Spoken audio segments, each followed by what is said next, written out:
आज हम राज्य के संबंध में गांधी जी के विचारों का अध्ययन करेंगे। गांधी जी राज्य को बहुत अधिक महत्व नहीं देते थे। उनके अनुसार व्यक्ति साध्य है और राज्य एक साधन मात्र है। साध्य कौन है? व्यक्ति। और राज्य केवल एक साधन। राज्य की उत्पत्ति मनुष्य के लिए हुई है, ना कि मनुष्य की राज्य के लिए। गांधी जी राज्य को सामाजिक उत्थान और जनता के कल्याण का एक साधन मात्र मानते थे। गांधी जी ने राज्य की सत्ता का विरोध किया है और उस विरोध के पीछे उन्होंने कुछ कारण बताए हैं। पहला तो गांधी जी ने राज्य का दार्शनिक आधार पर विरोध किया है। उनका मानना है कि राज्य व्यक्ति के नैतिक विकास का मार्ग प्रशस्त नहीं करता। व्यक्ति का नैतिक विकास उसकी आंतरिक इच्छाओं और कामनाओं पर निर्भर करता है, लेकिन राज्य जो संगठन है वो शक्ति पर आधारित होने के कारण व्यक्ति के केवल बाहरी कार्यों को ही प्रभावित कर सकता है। राज्य अनैतिक इसलिए है क्योंकि वह हमें सब कार्य अपनी इच्छा से नहीं वरन दंड के भय और कानून की शक्ति से बाधित करके कराना चाहता है। इसलिए दार्शनिक और नैतिक दोनों ही आधारों पर गांधी जी ने राज्य का विरोध किया है। दूसरा, गांधी जी अहिंसा के पुजारी थे और वे राज्य के बारे में उनका मानना था कि राज्य हिंसा मूलक संगठन है। इस कारण भी उन्होंने राज्य का विरोध किया है। तीसरा, राज्य का बढ़ता हुआ कार्यक्षेत्र व्यक्ति के स्वावलंबन और आत्मविश्वास के गुणों को विकसित नहीं होने देता और व्यक्ति के व्यक्तित्व का विकास अवरुद्ध हो जाता है। इसलिए भी उन्होंने राज्य की सत्ता का विरोध किया है। गांधी जी को एक दार्शनिक अराजकतावादी कहा जाता है। वे राज्य के संबंध में गांधी जी की जो विचारधारा थी वो अराजकतावादी दार्शनिक क्रोपाटकिन और अराजकतावादी टॉलस्टॉय के विचारों से प्रभावित है। गांधी जी ने नैतिक, ऐतिहासिक तथा आर्थिक तीनों दृष्टिकोणों के आधार पर राज्य की कटु आलोचना की है। नैतिक, ऐतिहासिक और आर्थिक तीनों दृष्टिकोणों के आधार पर राज्य की कटु आलोचना गांधी जी द्वारा की गई है। गांधी जी राज्य को एक ऐसी हिंसक संस्था मानते थे जिसका कार्य निर्धन वर्ग का शोषण करना है।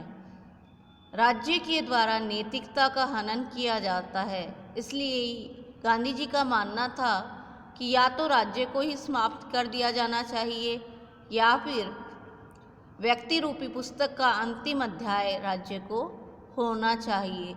गांधी जी ने स्वयं कहा था कि राज्य केंद्रित और संगठित रूप में हिंसा का प्रतिनिधित्व करता है, जबकि व्यक्ति एक सचेतन और आत्मवान प्राणी है, किंतु राज्य एक ऐसा यंत्र है, एक ऐसा आत्महीन यंत्र है जिसे हिंसा से पृथक नहीं किया जा सकता, क्योंकि इसकी उत्पत्ति ही हिंसा से हुई है। गांधी जी के जो राज्य संबंधी विचार थे वे राज्य के अस्तित्व के विरुद्ध थे, किंतु वर्तमान परिस्थितियों को देखते हुए गांधी जी राज्य को समाप्त करने के पक्ष में नहीं थे। उनका मानना था कि वर्तमान समय में मानव जीवन इतना पूर्ण नहीं है कि वह स्वयं संचालित हो सके। इसलिए समाज में राज्य और राजनीतिक शक्ति की आवश्यकता है, लेकिन इसके साथ उनका विचार यह भी था कि राज्य का कार्यक्षेत्र न्यूनतम होना चाहिए। कैसा होना चाहिए? राज्य का कार्यक्षेत्र न्यूनतम होना चाहिए, जैसा कि व्यक्तिवादी भी मानते हैं। इसलिए गांधी जी के राज्य संबंधी विचारों को सैद्धांतिक दृष्टि से अराजकतावादी कहा जाता है और व्यवहार में व्यक्तिवादी कहा जाता है, क्योंकि व्यक्तिवादी विचारधारा भी राज्य के कार्यक्षेत्र को न्यूनतम करने के पक्ष में है। राज्य को एक आवश्यकता बुराई के रूप में स्वीकार करते हुए गांधी जी ने राज्य के प्रभाव और शक्ति को कम से कम करने का प्रयास किया, जिससे राज्य सत्ता के होते हुए भी व्यक्ति वास्तविक रूप में स्वतंत्रता प्राप्त कर सके। इसके लिए गांधी जी के द्वारा 3 सुझाव दिए गए। पहला है सत्ता का विकेंद्रीकरण।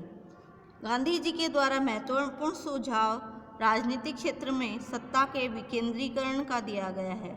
विकेंद्रीकरण से उनका अभिप्राय है कि ग्राम पंचायतों को अपने गांवों का प्रबंध और प्रशासन करने के सब अधिकार दे दिए जाएं। उनका कहना था कि सत्ता का केंद्रीकरण हमेशा हानिकारक होता है, क्योंकि इसके फलस्वरूप राज्य की सत्ता पर कुछ गिने चुने व्यक्ति एकाधिकार स्थापित कर लेते हैं और छल कपट द्वारा उनके साधनों का प्रयोग अपने स्वार्थ सिद्धि के लिए करते हैं। इसलिए जो राजनीतिक और आर्थिक दृष्टि से स्वावलंबी गांव होंगे, जो सत्ता का विकेंद्रीकरण होगा, उसी से ये सत्ता का केंद्रीकरण नहीं हो पाएगा और राजनीतिक क्षेत्र की समस्या का समाधान होगा। पंचायत ही गांव की व्यवस्थापिका सभा, कार्यकारिणी और न्यायपालिका सभी कुछ होंगी।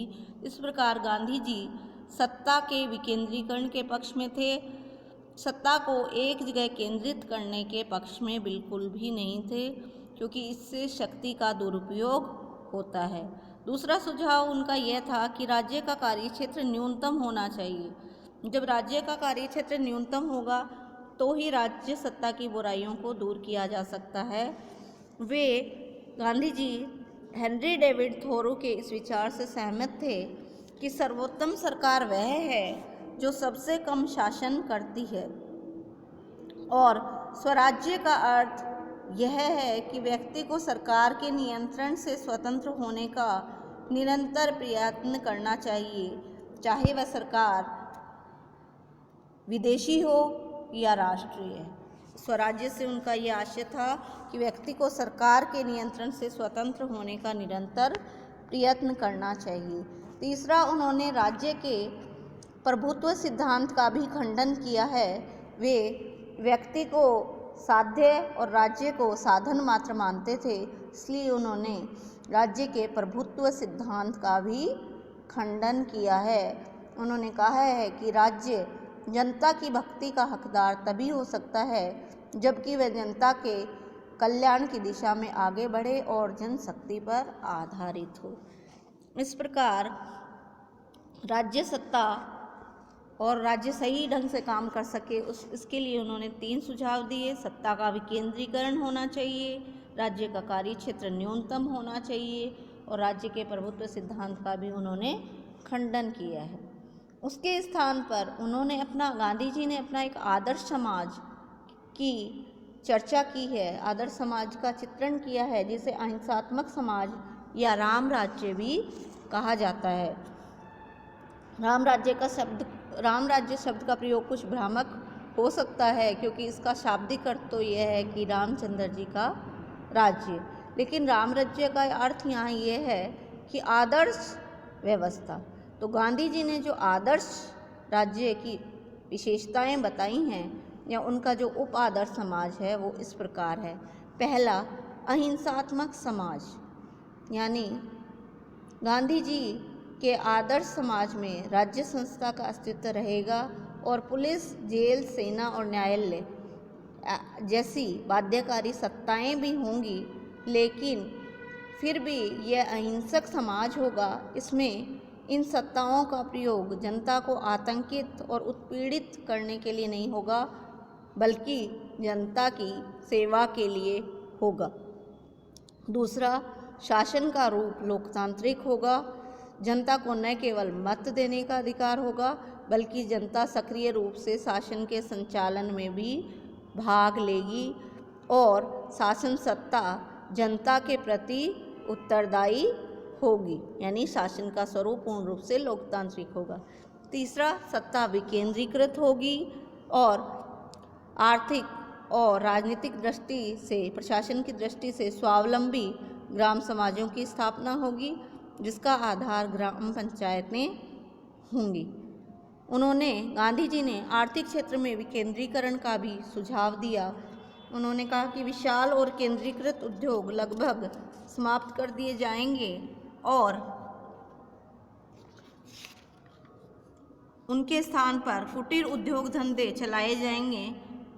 उन मशीनों का तो प्रयोग किया जा सकेगा जो व्यक्तियों के लिए सुविधाजनक हैं, किंतु मशीनों को मानवीय श्रम के शोषण का साधन नहीं बनाया जाएगा। गांधी जी का आदर्श समाज नागरिक अधिकारों पर आधारित होगा। इस समाज में प्रत्येक व्यक्ति को अपना विचार व्यक्त करने और समुदायों के निर्माण की स्वतंत्रता होगी और इस समाज के अंतर्गत जाति, धर्म, भाषा, वर्ण और लिंग आदि के भेदभाव के बिना सभी व्यक्तियों को समान सामाजिक और राजनीतिक अधिकार प्राप्त होंगे। इसके अतिरिक्त निजी संपत्ति का अस्तित्व भी ऐसे समाज में होगा, लेकिन संपत्ति के स्वामी अपनी संपत्ति का प्रयोग निजी स्वार्थ के लिए नहीं बल्कि समस्त समाज के कल्याण के लिए करेंगे। गांधी जी के आदर्श राज्य में या समाज में प्रत्येक व्यक्ति के लिए श्रम, शारीरिक श्रम अनिवार्य होगा और अपने भरण पोषण के लिए श्रम अनिवार्य होगा और बौद्धिक श्रम करने वाले व्यक्तियों के लिए भी कुछ न कुछ शारीरिक श्रम करना अनिवार्य होगा। गांधी जी का आदर्श समाज वर्ण व्यवस्था पर आधारित होगा। प्राचीन समय की भांति ही गांधी जी का समाज 4 वर्णों में विभाजित होगा: ब्राह्मण, क्षत्रिय, वैश्य और शूद्र। प्रत्येक वर्ण वंश परंपरा के आधार पर अपना कार्य करेगा और विभिन्न वर्णों और वर्गों के व्यक्तियों को सामाजिक, राजनीतिक और आर्थिक क्षेत्र में समान अधिकार प्राप्त होंगे।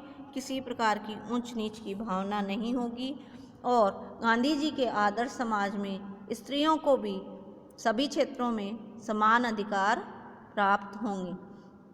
गांधी जी भारतीय समाज के लिए अस्पृश्यता यानी छुआछूत को कलंक मानते थे और उनके आदर्श समाज में अस्पृश्यता के लिए भी कोई स्थान नहीं था।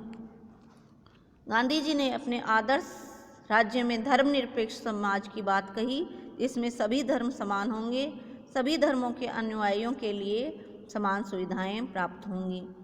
और गांधी जी ने अपने आदर्श समाज में गो हत्या का भी निषेध किया। इसके अतिरिक्त मद निषेध पर भी बल दिया, क्योंकि मद निषेध चारित्रिक पतन करता है। गांधी जी के आदर्श समाज में गांव-गांव और मोहल्ले-मोहल्ले में बुनियादी ढंग की स्वावलंबी पाठशालाएं होंगी और निःशुल्क प्राथमिक शिक्षा उपलब्ध होगी। इसके अतिरिक्त गांधी जी वसुदैव कुटुंबकम की धारणा में विश्वास करते थे और इस कारण उनका आदर्श राज्य अंतर्राष्ट्रीय क्षेत्र में अन्य राज्यों के साथ मैत्री, सद्भाव और सहयोग के आधार पर संबंध स्थापित करेगा।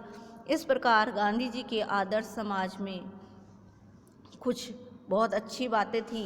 नागरिक अधिकारों की बातें, प्रत्येक व्यक्ति के लिए शारीरिक श्रम अनिवार्य, अस्पृश्यता का अंत, गोवध निषेध, मद निषेध, विकेंद्रीकृत सत्ता, अहिंसा और सत्य पर आधारित समाज और शासन का स्वरूप लोकतांत्रिक।